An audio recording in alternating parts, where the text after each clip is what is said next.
Larry Hamilton and Mike Gutmann. Larry is a retired teacher from the Piqua City Schools in African American history.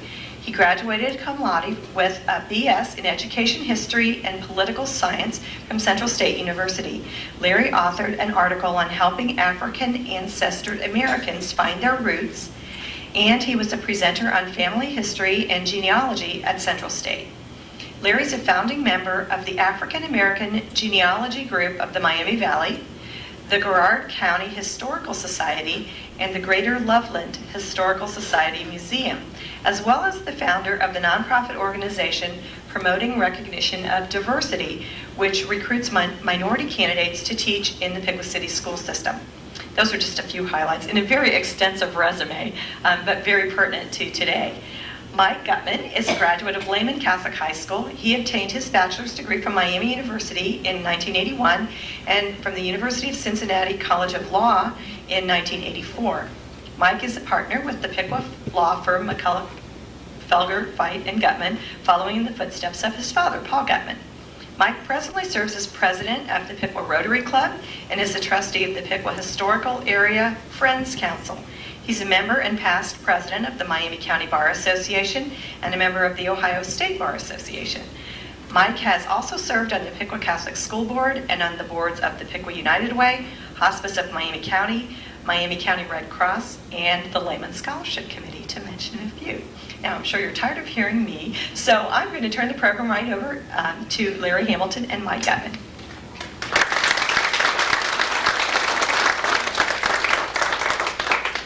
Thanks, Karen, for that introduction. And I'd also like to thank the YWCA, Lisa Baker, its director, Kim Smalls, program director, for hosting this program today. And the programs that they put on throughout the year are excellent representation of the quality of individuals in Piqua and events that they're sponsoring throughout the year. And we're pleased to be here today. Now, as some of you may remember, Bill McCulloch of Piqua was our congressman for a very long time. The law firm in which I am a partner still proudly bears his name. In the 1960s, however, Bill McCulloch was not just our congressman. Without fanfare, this small-town country lawyer, as he referred to himself, stepped forward to play a crucial role in the passage of the 1964 Civil Rights Act. He led his colleagues to adopt the most sweeping civil rights laws at a time when he was under no pressure from his constituency to do so, because, as stated by another colleague, it was simply a matter of conscience with him that all Americans have the opportunity to exercise their constitutional rights. In the time we have today, Larry Hamilton and I will share with you a look at Bill McCulloch's life, his leadership in Congress, and the civil rights movement as it played out in Piqua and across the nation. Now, Bill McCulloch was born on November 24, 1901, on a farm in Holmes County, Ohio. He was the only son of James and Ida McCulloch, and it is interesting to note he had 5 sisters. From an early age, no doubt, McCulloch learned how to use diplomacy to make his way in the world. He graduated from Worcester High School and attended the College of Worcester. I understand that he rode his bicycle to school or to college on a daily basis, something you don't hear of today. He later attended and was graduated from the Ohio State University College of Law in 1925. After beginning his law practice in the state of Florida, Bill and his young wife Mabel returned to Ohio in 1929. Bill learned that a lawyer in Piqua by the name of George Berry was looking for help. Now, I understand that George Berry was a rather hot-tempered man, but he was a fine lawyer. So the two of them formed law practice and became well respected in this area. Mr. Berry was always very high on Bill McCulloch. Apparently this was an opinion that he shared with others who were active in local Republican politics. And McCulloch's name came up as a possible candidate for the Ohio House of Representatives. Bill was always up for a challenge, and in 1932, he won his first of many elections. He had 3 worthy opponents in that first election. William Garbry, a familiar name, he was the incumbent representative. Stanley Goodrich, who was the son of the local party chairman. And third, a woman from Troy, whose name unfortunately has been lost to history. Unlike today, it would have been quite rare for a woman to enter politics and run for election in the 1930s. McCulloch was elected and served 5 terms in the Ohio General Assembly. He rapidly rose in the ranks of his party, serving as minority leader and then as Speaker of the House of Representatives for 3 successive terms. Then, in a decision that was indicative of his character, he resigned his position and he entered the Army in 1943. Consider the fact that he was 42 years old, married, and had 2 children to support back home. Still, he served 20 months in the European Theater of Operations during World War II. Following his military service, McCulloch returned to Ohio in 1945. He resumed his law practice. When the 4th congressional seat came open in 1947, he was nominated and elected to the U.S. House of Representatives in a special election. He went off to Washington, where he established his place in the Republican ranks and kept in touch with his constituents back home. He was highly respected by his peers, and he was reelected to 12 successive terms in Congress, serving from November 4, 1947 to January 3rd of 1973. Remarkably, Bill McCulloch never lost an election. As a side note, political campaigning was quite different in the 50s and 60s as compared to today. Congressman McCulloch did not have a big staff, nor did he rely on opinion polls or television. He ran his own campaigns. He would stuff and mail his own envelopes and attended many functions in the local area, often wearing his trademark red suspenders, which, by the way, were one of the few flashy elements of his character. He continued to make Piqua his home, where he resided on Caldwell, and then later on the 2nd floor of the brick house at the corner of Green and Downing Streets, also known many of you as the Upton House. I remember my dad going into work on Saturdays, and believe it or not, some Sundays, because that was when Bill McCulloch would be able to see clients when he came home from Washington. During his years in Congress, McCulloch served on several important committees and sponsored many pieces of legislation. These were consistent with the needs and concerns of his district. They included the Select Committee on Small Business, the Joint Committee on Atomic Energy, remember our atomic power plant that we had, the anti-crime bills, and bills to promote small business. However, he always thought first of his duty to the citizens of Ohio and to the nation as a whole, and not just those projects which would result in directing funds back to his own district. It was this philosophy which propelled him to the forefront of the most important matters that were being debated in Washington, those involving civil rights. McCulloch's hard work and diplomacy led him to become the ranking Republican member on the powerful House Judiciary Committee in 1959.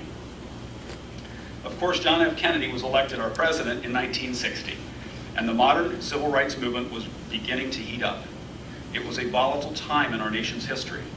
The television news carried graphic coverage of civil rights demonstrators being clubbed and beaten by police, school children being attacked by police dogs and blasted by fire hoses.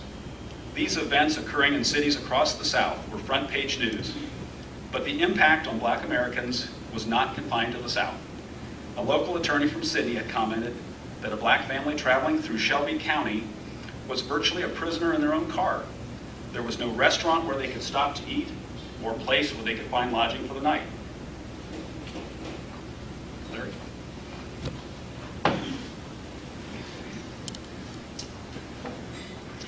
It is a peculiar sensation, this double consciousness, this sense of always looking at oneself through the eyes of others, of measuring one's soul by the tape of a world that looks on in amused contempt and pity. So wrote W.E.B. Du Bois in his opening essay of the souls of Black folk at about the time William Moore McCulloch was being born to James and Ida McCulloch of Holmes County, Ohio. Souls of Black folks was a groundbreaking challenge to white supremacy at the turn of the century, and it would later be viewed as highlighting 2 very different paths to freedom, dignity, and equality. The choice came down to a Black struggle for constitutional rights and social equality advocated by Du Bois, or the accommodationist philosophy of personal development advocated by Booker T. Washington. In Souls, Du Bois famously predicted that the problem of the 20th century is the problem of the color line. And here is the way my distant cousin, Henry Allen Lane, characterized it in his poem, My Solution of the Race Problem.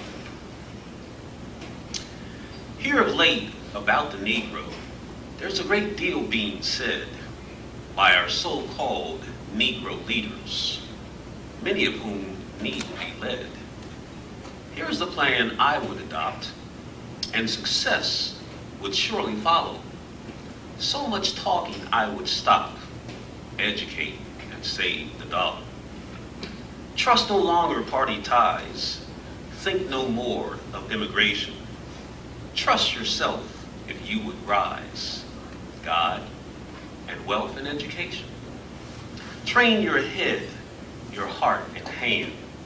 Hoped for times will surely follow. These three things complete the man. Love, refinement, and the dollar. Idleness shun with rum and strife. Live for things that bring men glory. Show the world a man's a man, proving true the old story. Then race hate will pass away. Poverty and mob law follow, for the world respects the man with refinement and the dollar. As we begin to examine the life and times of Congressman Bill McCulloch, I will be applying my own personally derived standards of evaluation under what I call the right concept. Right stands for recognizing individual greatness in historical testament. Even though the concept was developed to promote greater inclusion for minorities and women, the standard is of biblical origin and therefore has universal application. So, does this mean that Bill McCulloch was not a Christian, that he shouldn't be afforded community, state, and national recognition? No. Again, he could be Jewish, he could be a Muslim, he could be a Buddhist, whatever.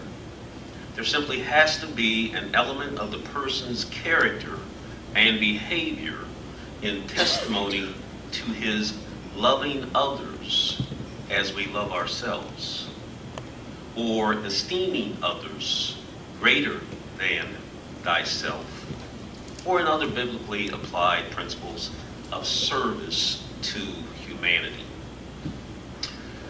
So with the right concept in mind, I raised the question, was William Moore McCulloch a man of the moment, or was he a man for all times? In other words, does he deserve recognition solely because of his House leadership as a skillful politician who guided the passage of the landmark Civil Rights Bill into law? Or did he have a lifetime passion for fighting injustice, promoting tolerance, and safeguarding the democratic rights of all Americans, regardless of race, creed, and ethnic origin? Is there anything in the birth and youth background that would lead us to believe that he would develop an empathy toward black people, or right the wrong done to the disenfranchised and oppressed Negro minority? I wanted to look at those early years, but not having access to personal papers, and frankly having little desire for fervent research, I settled on doing a simple census search of Ancestry.com, and here's what I found. In the 1910 United States federal census, you can see that William McCulloch was age 8, and that his parents were named James B. McCulloch and Ida F. McCulloch, and you can see all of the sisters that were listed there, and of course we made reference to the fact that he was the only boy. But interestingly enough, in the Holmes County 1910 census, I did a search for people of color, and they would have come under the heading of colored, Negro, mulattoes, and found only one family in the entire county where William or McCulloch grew up, and that was the family of the Conrads. Pokey Conrad, however, was a white man himself who had married a mulatto woman. And you can see that even the enumerator had some difficulty determining or distinguishing how they were to be enumerated, because in one sense he listed an M for mulatto and a W for white in terms of referencing all of the children of Ida and Pokey Conrad. So there's not much evidence that he would have personally known any blacks at all during his childhood and school years. So in school, could he have read about the Plessy versus Ferguson decision? Could he have been taught about the more than 1,000 lynchings that would have occurred between his birth and his graduation from the public schools in Wayne County?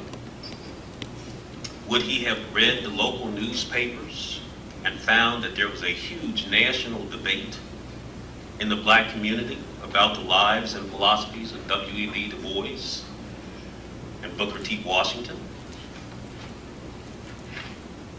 Is it possible at that early age that he had developed an interest in multicultural literature and read my cousin Henry Allen Lane's footprints in an English course while attending Ohio State? What kind of man was Bill McCulloch? What kind of man was he becoming as a result of parental instruction, teacher influence, and community and cultural norms? Was he already embarked upon a quest for equality in a purpose-driven life? Cousin Henry Allen Lane posed similar questions in his poem, Life's Mission. The question often comes to me, what is my mission here? Is it for selfish interest I labor year by year? To heap up honors for myself, fame, honor, land, or gold? To labor for myself alone, from youth till I am old? Nay, selfish gain leads but to loss. What would it profit me to chase through life the bubble fame, then in the life to be? Regret the things I might have done to help my fellow men who failed for help which I withheld. The chance comes not again.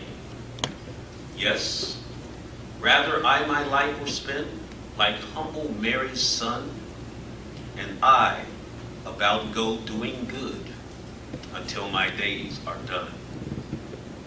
Then in life's golden twilight eve, I'll sit in peace content, rejoicing at the happy close of life for others spent. Was McCulloch already growing from a boy into manhood with a mission for service to others?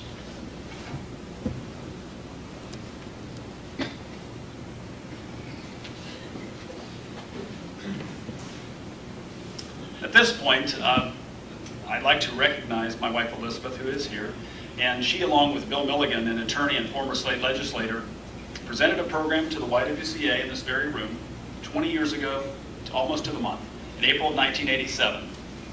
And her program focused on Bill McCulloch and a book that was then recently published entitled The Longest Debate. I don't know if you can find the book in libraries anymore. Sometimes it's out of circulation. I was able to find one online. It's an excellent book, and I'll try to make sure that we get one into our public library if you're interested in reading this. The book's a well-written story about the legislative history of the passage of the 1964 Civil Rights Act. It was co-authored by former Dayton Congressman Charles Whalen and his wife Barbara. Now, Whalen was a young representative who began his term of office in 1967, about the time when Bill McCulloch was finishing his term of office. He completed an extensive examination of the congressional records and transcripts, documents from the Kennedy Library collection, and news accounts of the day. His wife was the former Barbara Gleason from Sydney, who was a newspaper columnist in Dayton. I will refer to several passages in the book as I continue. Back in Washington, D.C., it's now the spring of 1963. Bill McCulloch was gearing up for the greatest test of his political career. He had been a congressman from Piqua, representing the 4th Congressional District for a number of years. He was a typical person of the district, white, middle class, and conservative. In fact, the district was made up of less than 3% minority population. To most, he would seem an unlikely candidate to be a civil rights leader. Through the years, however, he had developed a reputation in Congress for integrity and for his thoughtful philosophy on civil rights. This reputation was well known to those in the Justice Department. Now, the Kennedy administration had received a great deal of pressure to push for civil rights legislation. Robert Kennedy, the nation's Attorney General, urged his brother to take action before the country split in open warfare.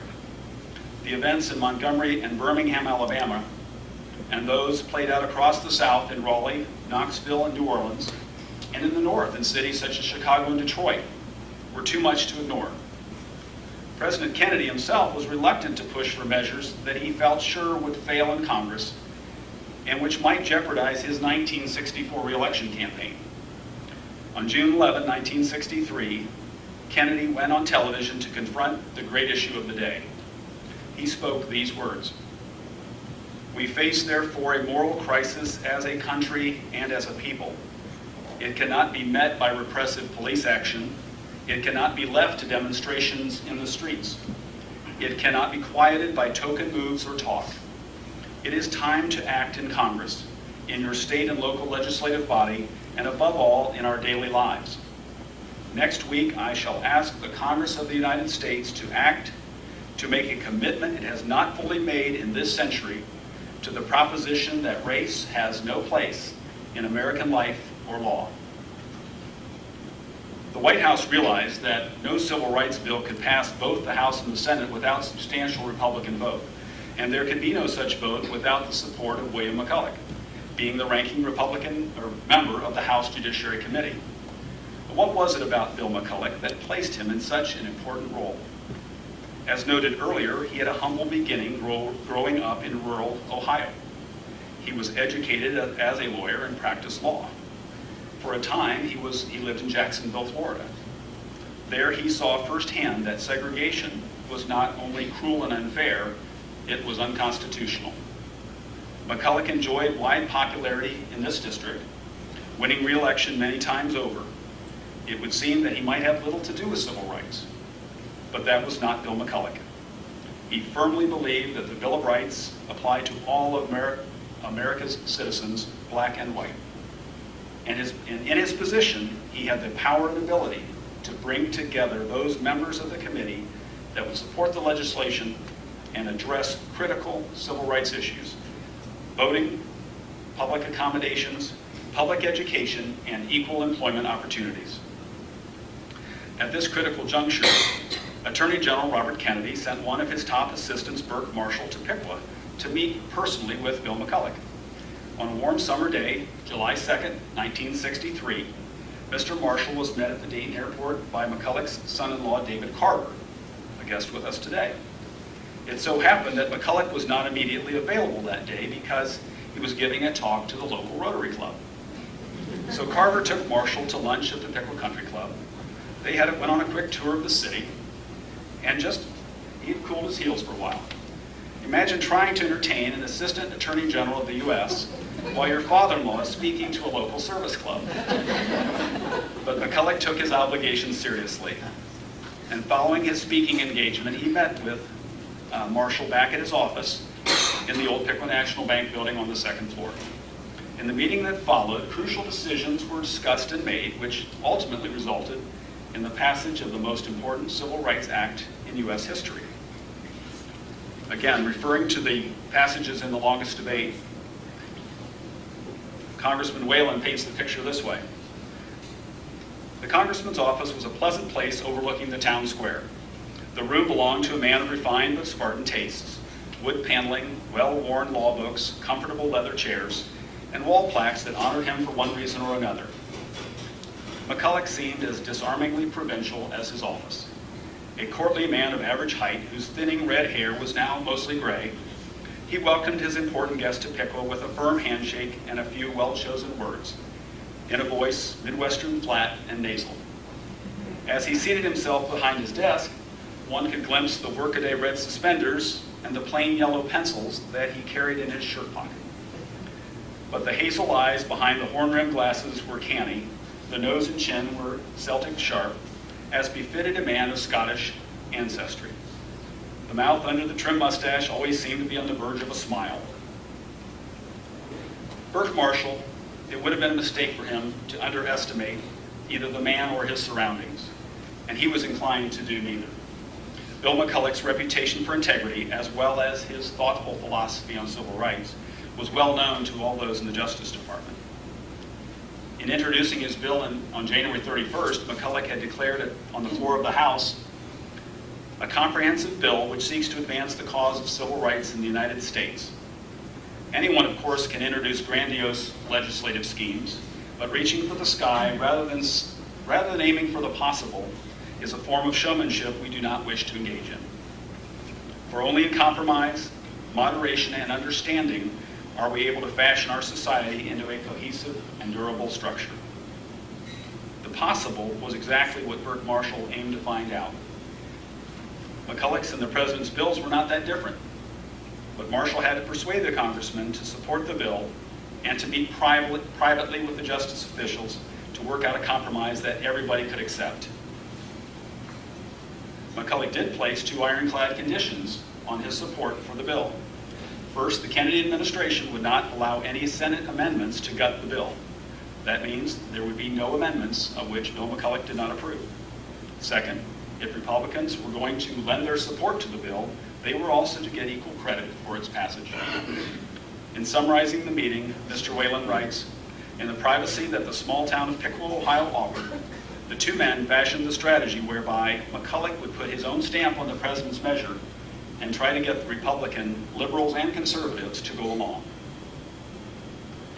Back in Washington, D.C., Congress began to hold public hearings and compile thousands of pages of testimony. Hearings lasted 22 days through the month of July. The administration began the process of drafting its version of the comprehensive bill. The cause for civil rights continued to gain momentum and capture the national spotlight. On August 28th, as the congressmen were preparing to head home for the Labor Day recess, tens of thousands gathered on the lawns of the Washington Mall, prepared for the galvanizing event of the civil rights movement.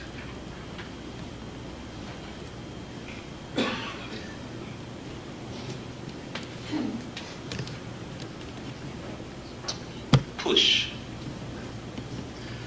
Don't fret and whimper your life away and growl about no chance for the poor man to edge through the frenzied crowd or up in the world advance. Though the fight grows hot for power and place, just join in the maddening rush. Keep a level head, an open eye, and push. The world may try hard to crowd you back and elbow you out of the race, but press right on. Keep your temper and smile with your eye on a higher place. Be firm and true and honest through. Don't beat about the bush. Be frank and fair. Treat all men square and push. Oh, don't over small things worry and fret and hasten your health's decline. You'll soon at best be laid to rest under the drooping pine. For the old folks' sake, learn a warm handshake. Win lass and lad's best wish. Have faith in God, in man, in self, and push. As colored soldiers came back from winning the victory abroad, they returned to the U.S. and hometowns like Piqua, determined to push. They were no longer going to exist as second-class citizens in a Jim Crow, so-called democratic society. Bill McCulloch, returning from his service to Uncle Sam, soon would exchange his military uniform for a civilian suit. In going off to represent the district following his election to Congress. Did he serve early on with the attitude of a tribune, representing the masses with particular concerns and interests over the plight of blacks back home? What were his thoughts and actions as regards the push by Elmer Harris to be treated with dignity and respect as he fought to be seated in the Piqua Theater in a seat of his own choosing, and the more formalized protest of Holman Sawyer and others no longer willing to accept a segregated seating for blacks in the back rows of the movie house? McCulloch did throw his support to sit-in protesters and NAACP President Darrell Taylor in desegregating the whites-only lunch counter of the local restaurant at the Fort Piqua Hotel, according to Jim Oda, Piqua City historian. But had he become a Lincoln Republican of yesteryear, or would he be a Reagan-type Republican of years to come, foreseeing political opportunism in courting Southern whites and Dixiecrats under the leadership of Straw and Thurman? Was he a domestic Chamberlain, determined to appease white Southerners who pledged open resistance to the Constitution and defiance of federal courts in waving their Confederate flags of hatred? Would he have sat with Rosa Parks?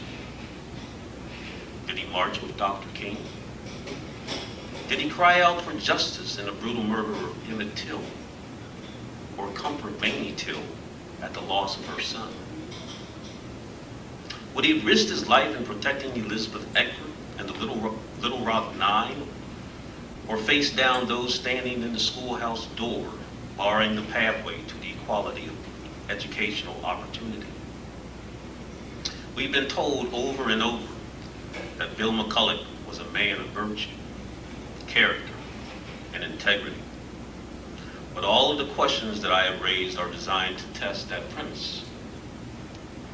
Most conservatives, by nature, are traditionalists, often advocates of maintaining the status quo. But the right concept requires a consistency of support on behalf of the least among us, and a proactive rather than a reactive response to promoting justice and the insistence upon the equality of humankind. Does William Moore McCulloch measure up?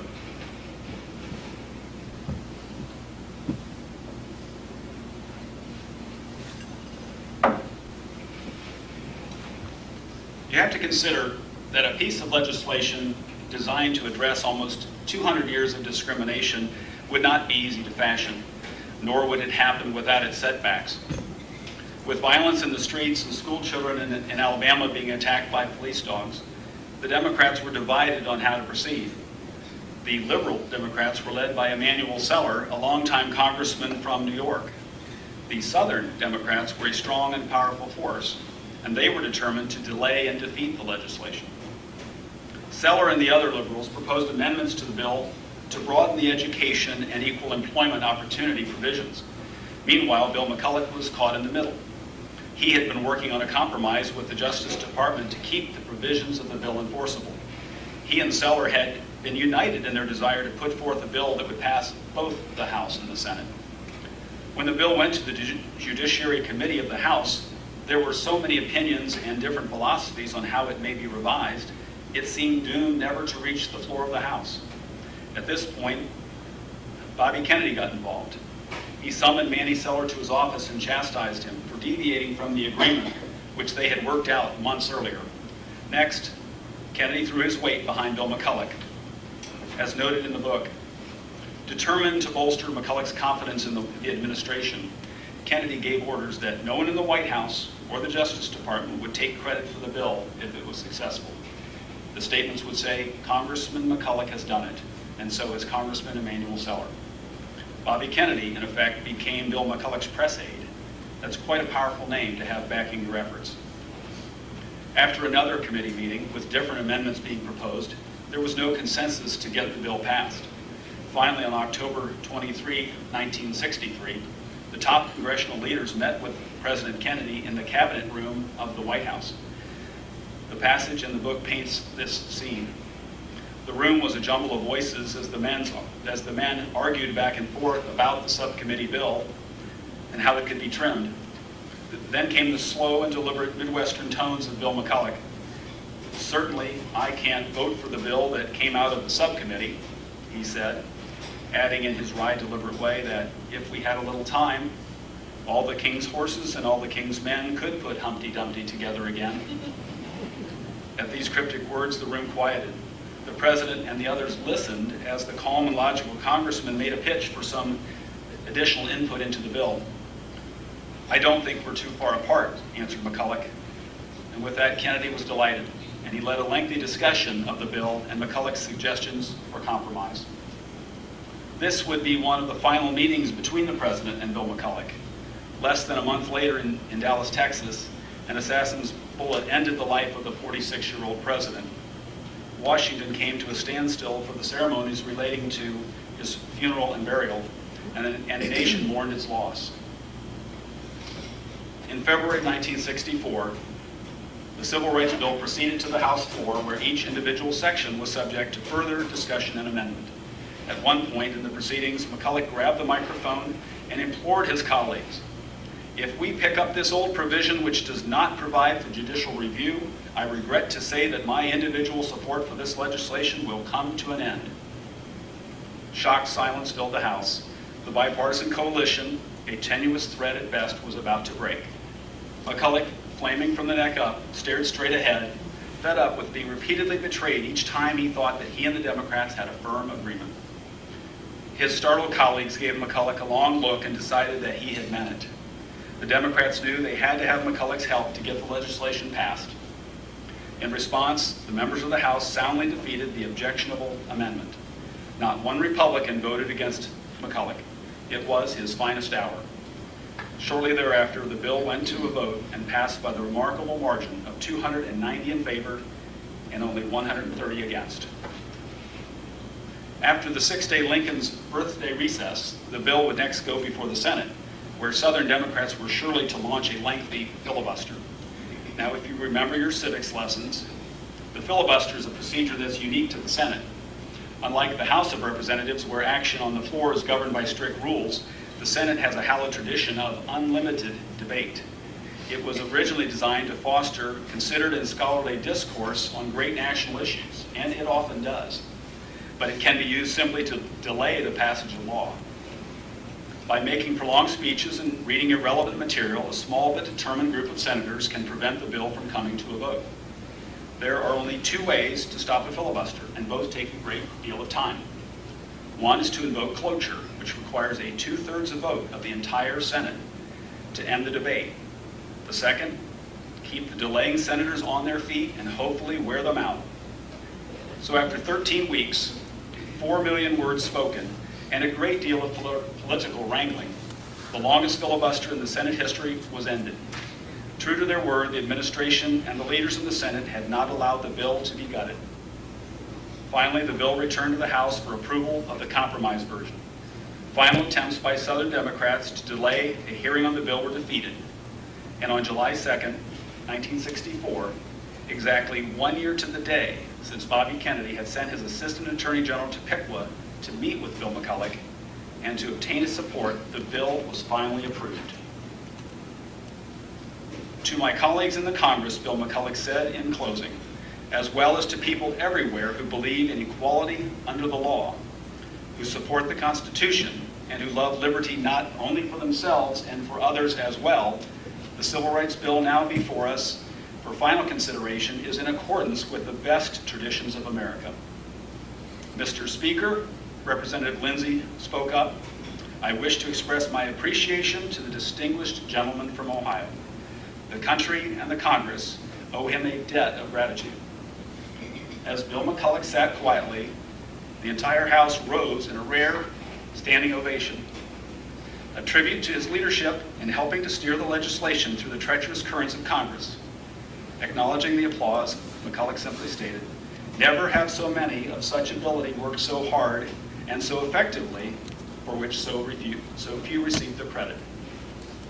Later that evening, President Lyndon Johnson delivered his address to the nation, confirming the passage of the sweeping Civil Rights Act. Shortly thereafter, the key leaders of the House and Senate, including Bill McCulloch, and civil rights leaders, including Martin Luther King, depicted here, can be seen behind Lyndon Johnson as he signs the historic legislation.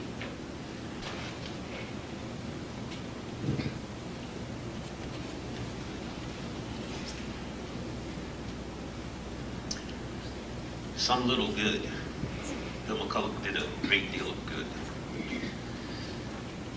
I did some good today, unconsciously the while, when I mixed some wit within a pleasant talk, as a friend and I took a quiet walk, and it brought to his lips a smile. Whatever makes one smile lifts from his mind the load, and it makes his journey smoother still, though rough the path and steep the hill along life's rugged road. I did some good today.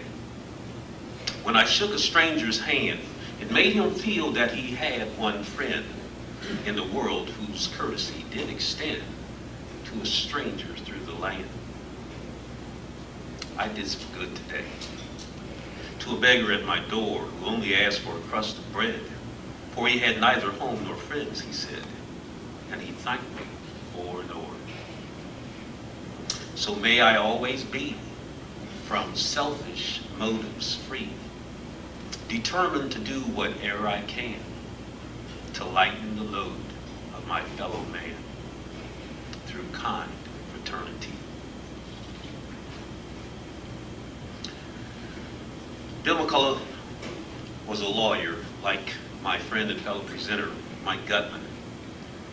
So if we use solely a legal context for conferring greatness upon Bill McCulloch, a jury of his peers might not find enough evidence to convict him beyond the shadow of doubt as being truly worthy of greatness or community ownership recognition. But using a different legal context, such as that in a civil proceeding, coupled with the standards of the right concept, there is an overwhelming preponderance of evidence for his inclusion into the ranks of greatness, even if his acceptance is based upon his actions for the moment. One objectively would have to declare that it was a moment of momentous service to our nation and humanity as a whole. And because of this courageous service, in my mind, he has met the right standard. And even though he has won inclusion into the Piqua Civic Hall of Fame, I personally would advocate further recognition through the construction of the William McCulloch Civil Rights Wall of Fame.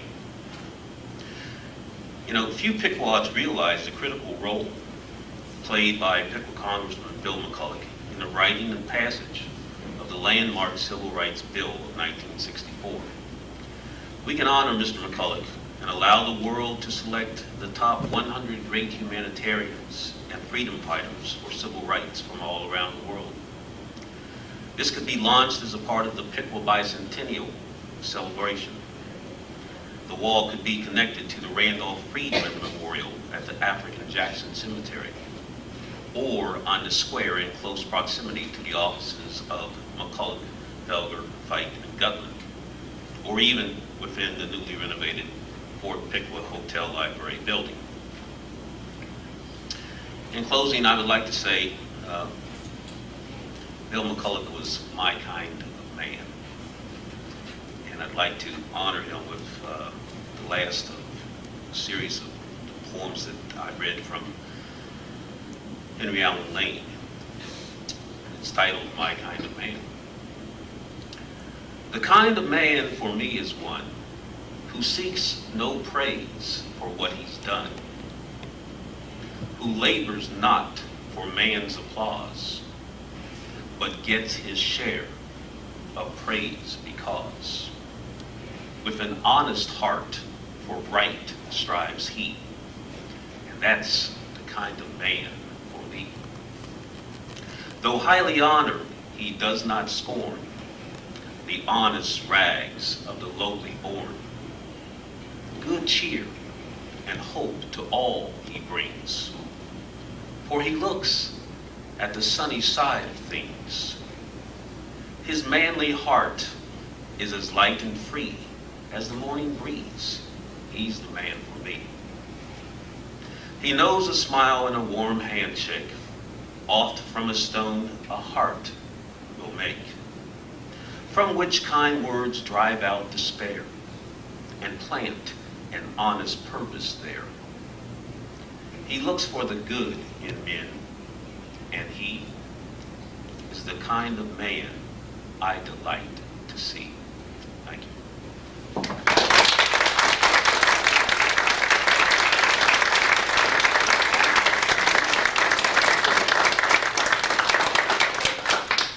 That's all of our prepared talk. I would like to point out a couple things that we brought today. On the front there, the photographs were provided a lot by the family, and those are, you're welcome to look and at those as you go through. There's are a couple of scrapbooks and photo albums of articles in Bill McCulloch's life. The poster board that's over there was done by a young Piqua High School student named Will Benson, and Ryan Benson, Wilson's father and a policeman.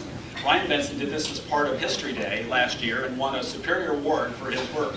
And that is over there, and you're welcome to review that. It's on loan from the Piqua Library. And again, the longest debate, we'll make sure this gets to the library as well. Do you have questions? Michael, no, I don't have a question, Sure. but my husband and our daughter are going to get it. And not knowing who was going to be here, we brought the pen that my father used to sign the civil rights legislation.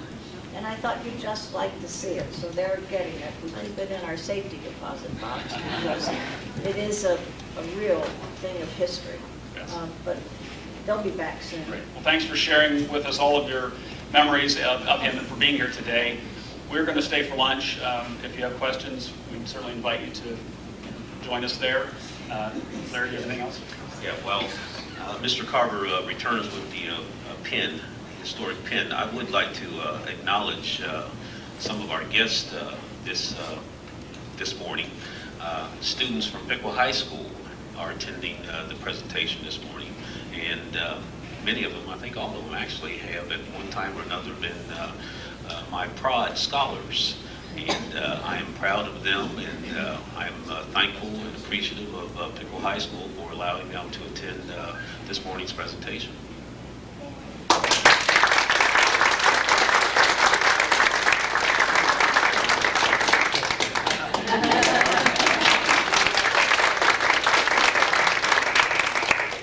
Kim, any announcements we should make? Karen, you want to close? Well, I would be glad to. Again, I would just like to thank everybody for joining us. I learned a lot. I hope that you all did too. And we want to again thank Mike Gutmann and Larry Hamilton for such a great presentation. Thank you very much.